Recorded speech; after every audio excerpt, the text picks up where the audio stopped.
তান্ত্রিক মহাগুরু চ্যানেলের পক্ষ থেকে স্বাগতম। আজকে আমি আপনাদের সামনে একটা নকশার মাধ্যমে বশীকরণ, বিচ্ছেদ, মোহাব্বত করা যাবে। একটা নকশার মাধ্যমে দুইটা কাজ করা যাবে।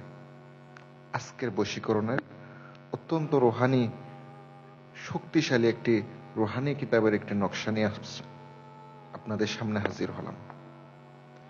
যারা মোহাব্বতের অনেকে ভিডিও দেখেন, আবার অনেকে কাজ করেন, অনেকের হয় আবার অনেকে হয় না।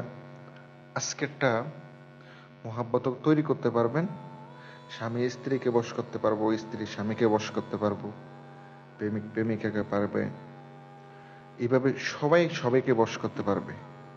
এটা অত্যন্ত শক্তিশালী একটি নকশা। আপনারা যারা প্রয়োজনীয় সমস্যার জন্য যোগাযোগ করতে পারেন, পরামর্শের জন্য নাম্বার আছে, ফোন করবেন, আপনাদেরকে কাজ করে দেওয়া হবে ইনশাল্লাহ। নকশাটির মাধ্যমে আপনি আগে প্রথমত মোহাব্বত কেমনে তৈরি করবেন।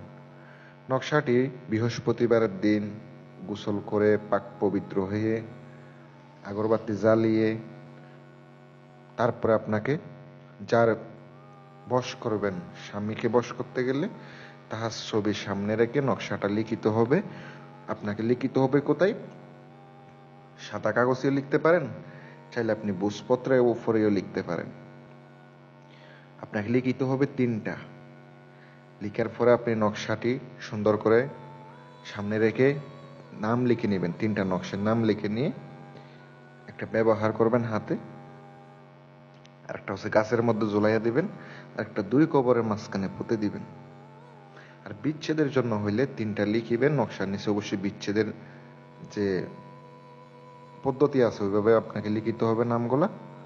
লিখার পরে আপনাকে একটি 2 কবরের মাঝখানে পুঁততে হবে, আরেকটি হচ্ছে আপনাকে তাহার চলাচল পথে পুঁতে দিতে হবে, আরেকটি হচ্ছে আপনাকে শ্মশানে পুঁততে হবে। এটা করলে আপনার অবশ্যই কাজ হবে। এই 2টা পদ্ধতি বলে দিলাম, 2টা পদ্ধতি আপনি ব্যবহার করুন, ইনশাল্লাহ কাজ হবে। সকলে ভালো থাকবেন। আর যদি কোনো কাজের জন্য যোগাযোগ করতে চান, নাম্বার দেওয়া আছে। আসসালামু আলাইকুম ওয়া রাহমাতুল্লাহ।